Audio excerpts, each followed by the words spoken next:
बिस्मिल्लाहिर्रहमानिर्रहीम। यूनिट 8 हमारा है एंजाइम्स का। ठीक है, इस यूनिट में हमने थोड़ा बहुत एंजाइम के बारे में जानना है कि एंजाइम्स क्या हैं, एंजाइम एज अ प्रोटीन कैसे काम करते हैं, एंजाइम का मोड ऑफ एक्शन क्या है, एपो एंजाइम को फैक्टर्स क्या होते हैं। ठीक है, ज़्यादातर डेफिनेशंस हैं और कॉन्सेप्ट्स हैं, तो इसमें से बहुत अच्छा क्विज़ बनेगा। ठीक है, तो अगर कोई क्वेश्चन हो, कोई कन्फ्यूजन हो तो आपने पूछ लेना है, क्योंकि फिर क्विज़ में कोई ब्लैंक ना हो कि पता नहीं क्या पूछ लिया है, ये तो पढ़ाया ही नहीं था।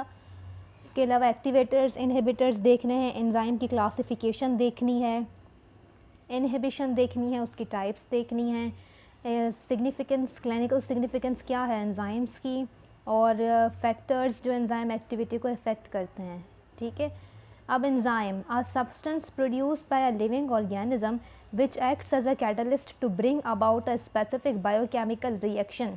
ठीक है, enzymes are the biochemical catalyst that speeds up the rate of reaction.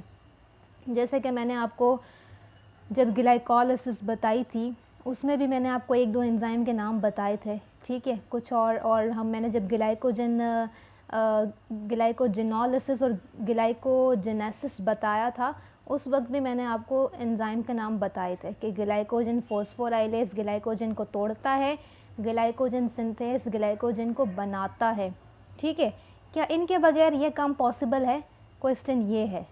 तो इसका आंसर ये है कि एंजाइम क्या है। एंजाइम हमारे पास ऐसा सब्सटेंस है जो कि क्या करता है, एज अ कैटलिस्ट इस्तेमाल होता है। कैटलिस्ट का क्या मतलब है? वो हमारे पास एज अ हेल्पर इस्तेमाल होता है कि वो क्या करता है, कोई ना कोई जिसकी मदद से बायोकेमिकल रिएक्शन होता है। ठीक है, by the help of which any specific biochemical reaction takes place. इसीलिए हम कहते हैं कि एंजाइम जो है वो बायोकेमिकल कैटलिस्ट है। सही है, तो एंजाइम की वजह से क्या होता है कि ऐसा रिएक्शन अगर एंजाइम को हम यूज़ ना करें, ठीक है, लेबॉर्ट्री में अगर हम एक्सपेरिमेंट परफॉर्म करें और हम जो है वो रिएक्शन करवा रहे हैं, एक में हमने एंजाइम यूज़ नहीं किया, एक में हमने एंजाइम यूज़ किया है। ठीक है, तो एक में जिसमें हमने एंजाइम यूज़ नहीं किया वो बहुत टाइम लगाएगा कंप्लीट होने में, लेकिन जिसमें हमने एंजाइम यूज़ किया है वो फ़ौरन ही कंप्लीट हो जाएगा। ठीक है, अपने थोड़े से टाइम में। क्यों? क्योंकि जैसे कि स्टार्च है, ठीक है, हम चाह रहे हैं स्टार्च को हम क्या करें, ब्रेक डाउन करवाएं, तो उसके ब्रेक करने के लिए हमने स्टार्च को ब्रेक करवाने के लिए उसका एक एंजाइम है, उसका नाम है अमाइलेज, जो स्टार्च को ब्रेक करता है। सही है, छोटे छोटे यूनिट्स में वो ब्रेक कर देगा। तो अमाइलेज एंजाइम जब हम ऐड करवाएंगे तो स्टार्च जो है वो कुछ ही देर में ब्रेक हो जाएगा। सही, लेकिन हम नहीं करवा रहे, अमाइलेज एंजाइम मौजूद नहीं है, हम चाह रहे हैं कि ये एंजाइम के बगैर ये काम हो, तो ये इम्पॉसिबल है। ठीक है, ये नहीं हो सकता, ये हो ही नहीं सकता। तो एंजाइम्स हमारे पास बहुत अहम किरदार अदा करते हैं, हमारे खाने से लेकर हमारी डाइजेशन से लेकर जो है वो हर चीज़, यानी कि प्रोटीन सिंथेसिस और इसके अलावा डीएनए रेप्लिकेशन। ठीक है, और जो है वो मतलब बहुत सारे प्रोसेसेस ऐसे हैं जिनमें एंजाइम का एक बहुत अहम किरदार है। ठीक है, अगर एंजाइम्स ना हो तो वो ये चीज़ नहीं हो सकती। कहीं ट्रांसअमाइनेशन हो रही है, कहीं हाइड्रोलिसिस हो रही है, कहीं कुछ हो रहा है। जैसे सैपोनिफिकेशन पढ़ाया था तो मैंने कहा था कि सोप बनने का अमल है। ठीक है, तो ये जो सोप बनने का अमल है इसमें हमने एक एंजाइम यूज़ किया था, वो था लाइपेज। ठीक है, तो यानी कि एंजाइम्स का काम है कहीं ना कहीं हर जगह पर। डिटर्जेंट में भी एंजाइम यूज़ होते हैं। ठीक है, डिटर्जेंट जो है हमारे पास, जो सर्फ है, सर्फ एक्सेल है, उसमें भी एंजाइम्स यूज़ होते हैं, उसमें लाइपेज भी मौजूद होता है, उसमें प्रोटीएज भी मौजूद होता है, उसमें जो है वो दूसरे एंजाइम्स भी मौजूद होते हैं। ठीक है, क्यों इसलिए मौजूद होते हैं? क्योंकि कपड़ों पर अक्सर तेल के दाग लग जाते हैं। ठीक है, हो सकता है कि खून के दाग लग गए, अगर तेल का दाग लग गया है तो वो लाइपेज क्या करेगा, उस दाग को रिमूव करेगा। ठीक है, अगर खून का दाग लगा है या किसी और चीज़ का दाग लगा है जिसमें प्रोटीन ज़्यादा है तो प्रोटीएज क्या करेगा, उसे रिमूव करेगा। ठीक है, तो इस तरीके से कीचड़ अगर लग गया है तो फिर दूसरे एंजाइम्स इन्वॉल्व होंगे, उससे रिमूव करेंगे। ठीक है, मतलब कि डिफरेंट एंजाइम्स हमारे पास इन्वॉल्व होते हैं, वो क्या करते हैं, अपना एक्शन करवाते हैं। वो डिपेंड करता है कि क्या चीज़ है, तेल है, प्रोटीन है, क्या है। राइट, तो एंजाइम्स बहुत इंपॉर्टेंट है। एंजाइम के बगैर तस्वुर ज़िंदगी जो है वो मुमकिन है ही नहीं, नामुमकिन है। ठीक है, अब एंजाइम को अगर हम एज अ प्रोटीन देखें तो एंजाइम जो है वो ग्लोब्यूलर प्रोटीन्स होते हैं। मैंने आपको केमिस्ट्री ऑफ प्रोटीन्स में भी बताया था कि हमारे पास जो on the basis of structure था, ठीक है, कि दो प्रोटीन्स थे, एक ग्लोब्यूलर थे, एक फाइब्रस थे। फाइब्रस तो बिल्कुल एक फाइबर लाइक स्ट्रक्चर था, ठीक है, लेकिन ग्लोब्यूलर ग्लोब लाइक था, दुनिया जैसा, ठीक है, गोल गोल सा ग्लोब लाइक उसका स्ट्रक्चर था, टर्शरी स्ट्रक्चर था, ठीक है। और वो जब मैंने क्लासेस वो पढ़ाई थी आपको ऑर्गेनाइजेशन प्रोटीन्स की, तब ये भी बताया था कि जो टर्शरी स्ट्रक्चर है उसमें 3 डायमेंशनल स्ट्रक्चर्स इंक्लूडेड होते हैं। वो 3 डायमेंशनल स्ट्रक्चर्स किसके होते हैं? एंजाइम्स के होते हैं। तो क्विज़ का एक क्वेश्चन तो यहीं से आ गया कि जो है वो 3 dimensional structure of enzymes comes under dash structure, primary, secondary, tertiary. तो क्या लिखेंगे आप? लिखेंगे टर्शरी, ठीक है। एंजाइम्स जो है वो टर्शरी स्ट्रक्चर्स हैं, ठीक है। और यही लिखा हुआ है कि has given the molecule a generally rounded ball shape structure, ठीक है। और ये भी बात मैंने आपको बताई थी कि एंजाइम्स के लिए जो सफिक्स यूज़ होता है वो है एस। सफिक्स का क्या मतलब है? नाम के आखिर में कोई एक ऐसा वर्ड लगे जो कॉमन हो, ठीक है। प्रीफिक्स ये होता है कि नाम से पहले कोई वर्ड लगे, ठीक है। और सफिक्स ये है कि नाम के आखिर में, एंजाइम के आखिर में क्या लगता है? एज लगता है, ठीक है। तो जितने भी एंजाइम्स हैं, जितने भी कोई भी ऐसा नाम आपके सामने आए जिसके आखिर में एज लगा हुआ हो, तो आपको समझ जाना है कि वो है एंजाइम, ठीक है। अब आया वो कैटालेज है, वो हाइड्रोलेज है, वो ट्रांसअमाइनेज है, वो सिंथेज है, वो जो भी है, ठीक है। जब कभी भी आएगा तो आपको पता चल जाना चाहिए कि ये जो है ये क्या है, ये एक हमारे पास एंजाइम है, ठीक है। तो कंफ्यूज नहीं होना।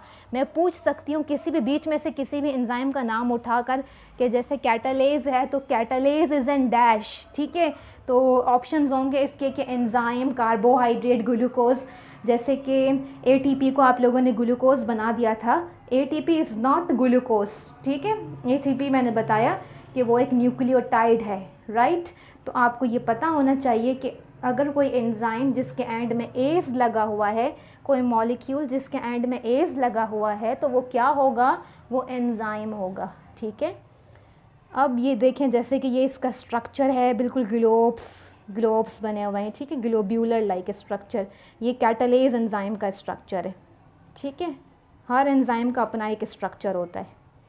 अब उसके अलावा अगर हम इसके मोड ऑफ एक्शन की बात करें तो मोड ऑफ एक्शन एंजाइम का ये है कि 2 चीज़ें मैं आपको बताऊंगी जो कि बहुत इंपॉर्टेंट हैं in order to understand the mode of action of an enzyme.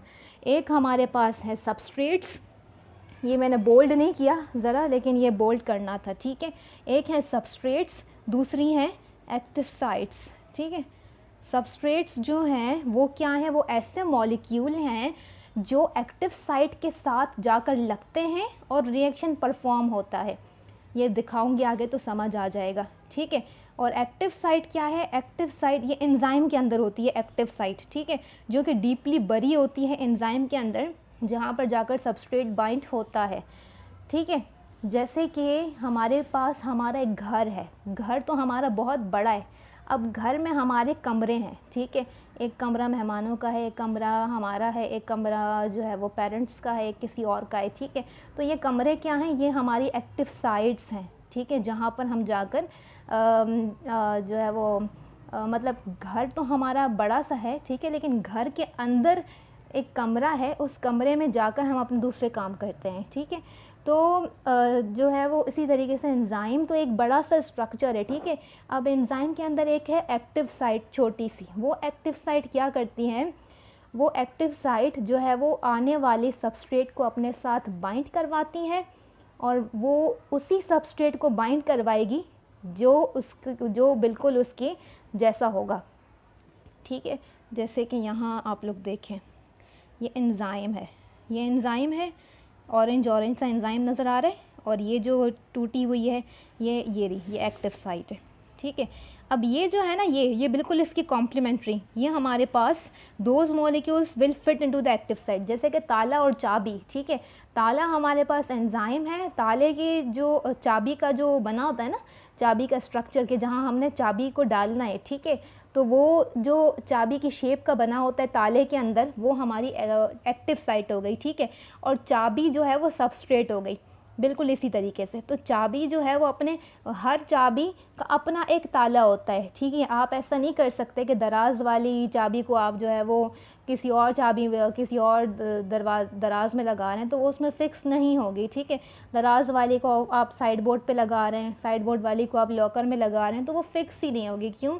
क्योंकि हर किसी का ताला अलग है, ठीक है, और हर किसी की एक स्पेसिफ़िक चाबी होती है। तो बिल्कुल इसी तरीके से हर चीज़ का एक एंजाइम अलग है और उसकी एक स्पेसिफ़िक सबस्ट्रेट होता है, ठीक है। सबस्ट्रेट ऐसा मॉलिक्यूल है जो कि उसकी एक्टिव साइट के साथ जाकर बाइंड होगा और फिर कोई ना कोई एक्शन परफॉर्म होगा। अब ये जो एंजाइम है, ठीक है, इसकी जो एक्टिव साइट है, जैसे कि मैं ग्लूकोज़ ले लेती हूँ, मैंने क्या करना है, हमने खाना खाया, ठीक है। अब ये जो ग्लूकोज़ है, हम चाह रहे हैं कि ये ग्लूकोज़ क्या हो, ऑक्सीडाइज हो जाए, यानी कि ये टूट जाए, इसकी लिसिस हो जाए, ग्लाइकोलिसिस हो जाए, ठीक है। तो ग्लूकोज़ का अपना एक स्पेसिफिक एंजाइम होगा, ग्लूकोज़, वो उस एंजाइम का नाम है हेक्सोकाइनेज, ठीक है। ग्लूकोज़ उस एंजाइम के साथ जाकर बाइंड होगा, बाइंड होने के बाद वो एक प्रोडक्ट बनाएगा। अब वो जो प्रोडक्ट बनी है उसका अपना एक स्पेसिफिक एंजाइम होगा, वो उसके साथ जाकर बाइंड होगी और प्रोडक्ट बनाएगी, फिर उसका अपना एक स्पेसिफिक एंजाइम होगा, ऐसे कर करके चेन चलती रहेगी। आप लोगों ने सिर्फ इतना समझना है कि एंजाइम है, एंजाइम में एक चीज़ है एक्टिव साइट जो कि अंदर जो है वो डीपली बरी है, ठीक है, अंदर की तरफ होती है। वो एक्टिव साइट हमेशा अपने सबस्ट्रेट के साथ बाइंड होगी, जो क्या होगा, स्पेसिफिक होगा उसका सबस्ट्रेट, वो उसी के साथ बाइंड होगी, वो किसी और के साथ बाइंड नहीं होगी, ठीक है। अब जैसे कि आपका जो घर है, आप वहीं जाओगे ना, आप अपने दोस्त के घर और आपका दोस्त आपके घर आ जाए, ऐसा नहीं हो सकता, ठीक है। तो जिसका जो घर होगा वो वहीं जाएगा, बिल्कुल इसी तरीके से जिस सबस्ट्रेट का ग्लूकोज का जो घर होगा वो वहीं जाएगा, ग्लाइकोजन का जो घर होगा वो वहीं जाएगा, ठीक है। प्रोटीन्स का जो घर होगा वो वहीं जाएंगे, कोई किसी के आसपास नहीं जाएगा, ठीक है। तो ये है मोड ऑफ एक्शन कि एंजाइम है, एंजाइम की एक्टिव साइट है, इसके साथ सबस्ट्रेट का मॉलिक्यूल अपना एक स्पेसिफिक वो बाइंड होगा। अब ये बाइंड किस तरीके से, अब ये देखें यहाँ जो ब्लू वाला है, ठीक है, ये जो ब्लू वाला है ये इसके साथ बाइंड नहीं हो सकता। क्यों नहीं हो सकता? क्योंकि ये स्पेसिफिक नहीं है इस एंजाइम के लिए, इसलिए इसके साथ बाइंड नहीं हो सकता, ठीक है। ये चाबी गलत है, ये ब्लू वाली, तो ये बाइंड नहीं हो सकती, पर्पल वाली करेक्ट है, ठीक है। तो ये पर्पल वाली बाइंड होगी और हो के वो अपना कैटलाइज होती जाएगी। जब बाइंड होगी तो बाइंड होने के बाद एंजाइम जो है वो, एंजाइम में रोटेशन पैदा होगी, रोटेशन पैदा होकर क्या बन जाएगा, प्रोडक्ट बन जाएगा, ठीक है। तो आपने इस लेवल पर बस इतना समझना है कि एक्टिव साइट क्या है, सबस्ट्रेट क्या है और ये बाइंडिंग किस तरीके से होती है, ठीक है। अब ये जो देखें, ये एक्टिव साइट है, इसको मज़ीद जूम करके बताया, ये एक्टिव साइट है, ये इसका सबस्ट्रेट है, ठीक है। सबस्ट्रेट के भी ग्रुप्स होंगे। अब एक्टिव साइट के ऊपर जहाँ नेगेटिव है वो पॉजिटिव के साथ, वो सबस्ट्रेट के पॉजिटिव के साथ बाइंड हो जाएगा, जहाँ पॉजिटिव है वो सबस्ट्रेट के नेगेटिव के साथ बाइंड हो जाएगा। मतलब कि इस तरीके से इनकी इंटरेक्शन बन जाएगी, ठीक है। इंटरेक्शन बनेगी तो इसका मतलब क्या है कि सबस्ट्रेट और एक्टिव साइट दोनों आपस में बाइंड हो चुके हैं, हो जाएंगे तो बस फिर प्रोडक्ट बन जाएगी, ठीक है। बस मोड ऑफ एक्शन में आपने इतना याद रखना है, राइट। अब उसके बाद है एंजाइम को फैक्टर्स क्या होते हैं। एंजाइम्स जो है वो सिर्फ हम ये नहीं कह रहे कि एंजाइम एक प्रोटीन है, ठीक है, उस प्रोटीन के साथ और भी हेल्पिंग हैंड्स चाहिए होते हैं, ठीक है। अब जैसे हम कह रहे हैं कमरा है, तो भाई कमरा तो है, ठीक है, लेकिन हमें उसमें बेड भी चाहिए, हमें उसमें ज़रूरत की दूसरी सामान भी चाहिए, हमें उसमें जो है वो एक अदद अलमारी चाहिए, हमें दूसरी चीज़ें भी चाहिए क्योंकि वो ज़रूरी हैं, ठीक है, उनके बगैर जो है वो हमारा गुजारा नहीं है। अब हम ज़मीन पर तो कपड़े रखने से रहे, मतलब कुछ ना कुछ संदूक या कोई ना कोई ऐसी चीज़ चाहिए जहाँ वो हमारा सामान एक जगह पड़ा हो, ठीक है। तो कहने का मतलब ये है कि कमरा होना जो है वो मैटर नहीं कर, कमरा तो है हमारे पास, लेकिन कमरे के अंदर ज़रूरत की अशियाएँ भी होनी चाहिए, ठीक है, ज़रूरत की जो है वो चीज़ें होनी चाहिए। अब जैसे कि एंजाइम है, एंजाइम को हमने कहा कि वो प्रोटीन है, लेकिन उस एंजाइम के साथ कुछ नॉन प्रोटीन जो है वो नॉन प्रोटीन बिट्स या पीसेस, यानी कि नॉन प्रोटीन के टुकड़े, वो भी क्या होते हैं, बाइंड हो जाते हैं। जैसे कि मैंने आपको कहा था NADH FADH, अगर याद हो तो, ठीक है, कहाँ पढ़ा था ये NADH FADH, ये मैं पूछूंगी ऑनलाइन क्लास में परसों इंशाल्लाह, ठीक है। तो याद होना चाहिए सबको NADH और FADH कहाँ पढ़ा था, ठीक है। ये एज अ कोफैक्टर काम करेंगे, ये एंजाइम के साथ बाइंड होंगे, उसकी एक्टिविटी को बढ़ाएंगे, ठीक है, उसको स्ट्रॉन्ग बनाएंगे। यहाँ पर एक टीम वर्क हो रहा है, एंजाइम अकेला काम नहीं कर रहा, ठीक है। तो ये जो नॉन प्रोटीन पार्ट है, ये नॉन प्रोटीन पार्ट एंजाइम के साथ बाइंड होते हैं और उनको क्या करते हैं, उनकी एक्टिविटी को बढ़ाते हैं। इन नॉन प्रोटीन पार्ट को क्या कहा जाता है आगे मैं बताती हूँ, ठीक है। अभी आप इतना समझ लें कि ये जो है वो सिर्फ और सिर्फ एंजाइम प्रोटीन पर मुश्तमिल नहीं होता, लेकिन कुछ नॉन प्रोटीन पार्ट्स भी का साथ में कंबाइन होते हैं, ठीक है, और उन्हें जो है वो कोफैक्टर्स कहा जाता है। अब कोएंजाइम्स क्या होते हैं? कोएंजाइम्स या को सबस्ट्रेट्स हेल्पर मॉलिक्यूल्स होते हैं, जो कि वही बात कि जो कि एंजाइम की मदद करते हैं, ठीक है, किसी भी केमिकल रिएक्शन को कैटालाइज करने में। तो ये जो कोएंजाइम्स हैं ये भी नॉन प्रोटीन पार्ट्स हैं और इनको हम कहते हैं prosthetic groups. Non protein parts को कहा जाता है प्रोस्थेटिक ग्रुप्स, ठीक है। अब आइदर वो जो है वो कोफैक्टर हो जाएं, वो जो है वो कोएंजाइम हो जाएं, ठीक है। कोएंजाइम्स जो है वो किस तरीके से होते हैं, जैसे कि बी विटामिन, विटामिन बी है, एस एडिनोसाइल मिथ्योनिन है, ठीक है, ये क्या है, ये कोएंजाइम्स हैं हमारे पास। बी मतलब कि एज अ एंजाइम के साथ ये क्या कर रहे हैं, कोऑर्डिनेट कर रहे हैं। जैसे कि हमारे प्रिंसिपल हैं तो हमारे पास एक कोऑर्डिनेटर है, उसी तरीके से एंजाइम तो ये क्या कर रहे हैं, एंजाइम के साथ काम कर रहे हैं, ठीक है, उसके रिएक्शन को क्या कर रहे हैं, फैसिलिटेट कर रहे हैं, ठीक है। एपो एंजाइम क्या होता है? एपो एंजाइम ऐसा प्रोटीन का कंपोनेंट है, ऐसा एंजाइम का कंपोनेंट है जिसके पास जो है वो the protein component of an enzyme that requires the presence of the prosthetic group coenzyme to form the functioning enzyme, ठीक है।